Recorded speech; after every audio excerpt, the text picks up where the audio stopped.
Allô les amis! Alors j'ai une belle histoire pour vous aujourd'hui. C'est l'histoire de la lutine de Noël. Alors cette année encore, Madame Canaille n'a pas été sage.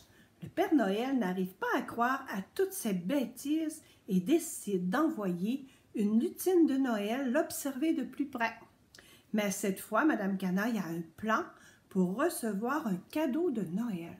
Parce que vous savez, Madame Canaille n'était jamais sage, donc elle n'avait jamais de cadeau de Noël.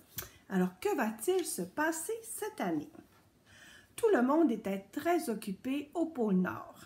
Les reines s'entraînaient chaque jour pour être en forme avant le grand voyage. En fait, le grand voyage, c'est pour aller porter les cadeaux. La lutin de Noël fabrique des jouets et emballe des cadeaux.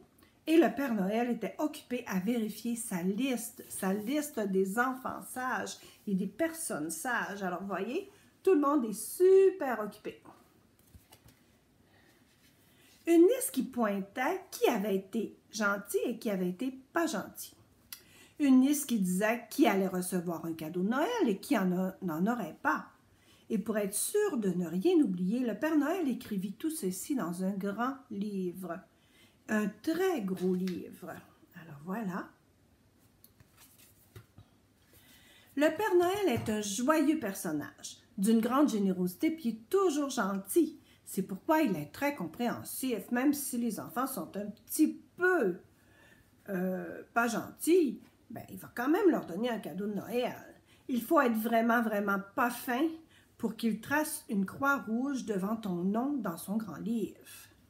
Le Père Noël avait-il inscrit sur la liste beaucoup de noms parmi les pas fins, parmi les pas gentils?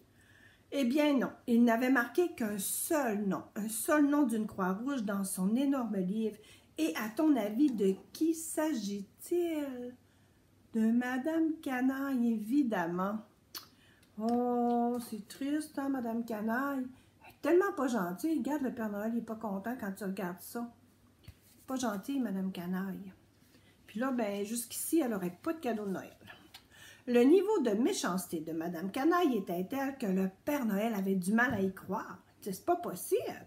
Peut-on être aussi méchante? Il décida d'envoyer une lutine pour en avoir le cœur net. Il n'était pas sûr que c'était vrai qu'elle n'était pas fine comme ça. La petite lutine assista à une longue démonstration de méchanceté pendant toute l'année. Elle le surveillait pendant toute l'année, jusqu'à la veille de Noël. Elle faisait des coups pendables à tout le monde. Regarde là, elle arrose les gens. Oh, Madame Canaille. Et la lutine remarqua même que plus on se rapproche de Noël, plus Madame Canaille n'est pas gentille. Elle vole toutes les guirlandes de Noël, regardez, dans la ville. Les gens sont pas contents, hein? Elle farcit toutes les pâtés à la viande avec des citrons acides. C'est pas très bon. Tout le monde est désolé. La lutine du Père Noël n'en croyait pas ses yeux. C'est pas possible d'être aussi pas gentille. Elle fut elle-même toute retournée par la méchanceté de Madame Canaille, puis elle gardait son grand sourire. Hein? Elle se trouve vraiment drôle, Madame Canaille. Et le résultat de cette méchanceté, savez-vous c'est quoi? C'est un Noël, pas de cadeau pour Madame Canaille. Comme chaque année, c'est toujours comme ça.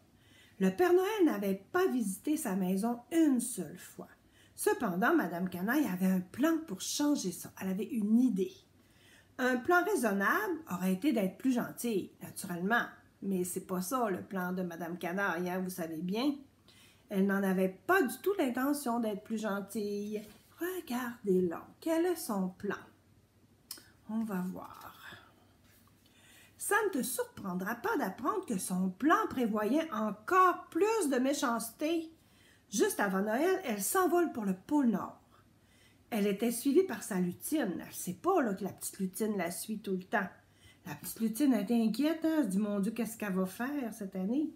Qu'allait donc faire Madame Canaille? Elle prend l'avion pour s'en aller au pôle Nord. Regardez ça. Qu'est-ce qu'elle va aller faire au pôle Nord, Madame Canaille? J'espère qu'elle ne va pas trop mettre la pagaille à l'atelier du Père Noël. Sa première action en arrivant fut de briser le traîneau du Père Noël. Pauvre Père Noël! Ce sabotage ne faisait pas partie du plan de Madame Canaille, mais quand elle a vu le traîneau, elle ne pouvait pas s'en empêcher, elle ne pouvait pas s'empêcher de faire du mal. Hein, elle avait, regardé, elle avait brisé un ski du traîneau. Alors, ça va mal, hein? Elle mélangea ensuite tous les cadeaux. Cette méchanceté n'était pas non plus prévue, mais quand elle voit qu'elle peut faire du mal, elle a tellement le goût qu'elle le fait. Alors, elle a tout mélangé les noms. Alors, les cadeaux, là, on ne savait plus à qui c'était. Regardez, regardez là.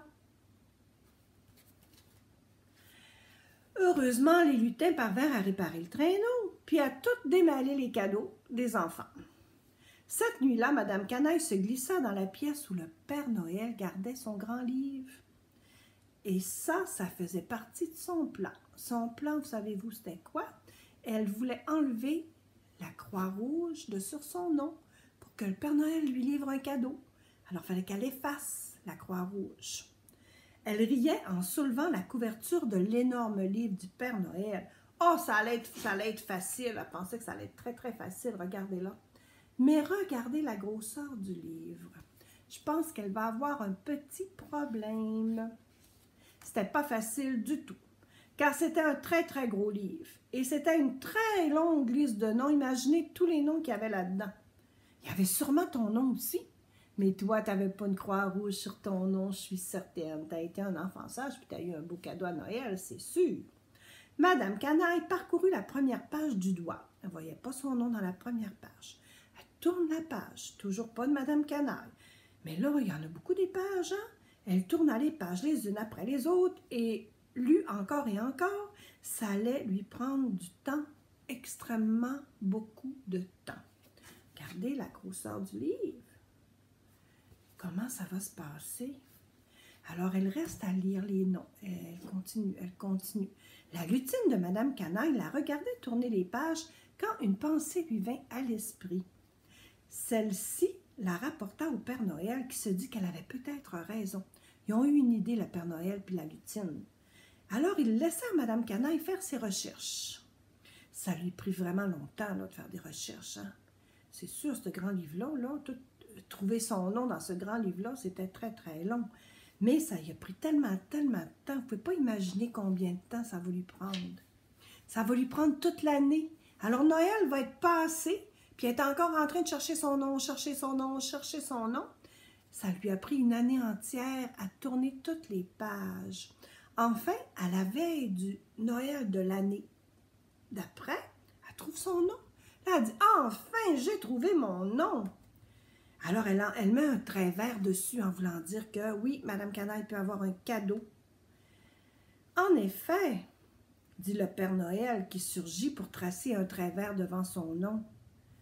Tu l'as fait, dit la lutine à Madame Canaille, une année entière sans être méchante. Ça y a pris 1 an à trouver son nom. Est-ce qu'elle avait le temps de faire des mauvais coups? Ben non. Tous les jours, elle s'assoyait, puis elle cherchait son nom, Ça a pris 1 an. Donc, est-ce qu'elle a fait la méchante pendant cette année-là? Ben non. Ça va être quoi le résultat, vous pensez? C'était ce qu'elle et le Père Noël avaient espéré. Et ainsi, cette année-là, Madame Canaille reçut son tout premier cadeau de Noël. Imaginez comment elle devait être contente. Alors, c'est son tout premier, regardez. Mais c'est peut-être son dernier, hein, parce que là, elle va retourner chez elle. Est-ce que vous pensez qu'elle va recommencer à faire des méchancetés? Ben moi, je pense que oui. Alors, c'est ce qu'on va voir cette année, alors qu'on va lire d'autres livres de Madame Canaille. Puis on va voir si elle va être plus gentille ou pas. Alors voilà les amis, c'était la belle histoire de la lutine de Noël qui surveillait Madame Canaille pour voir si elle méritait un cadeau. Alors je vous dis bonne année parce que bientôt c'est la nouvelle année. Nous sommes en 2020, alors après-demain nous allons être en 2021. Alors je vous souhaite des belles fêtes avec votre petite famille. Je vous donne plein de bisous. Et je m'ennuie de mes petits amours. Bye bye! À la prochaine!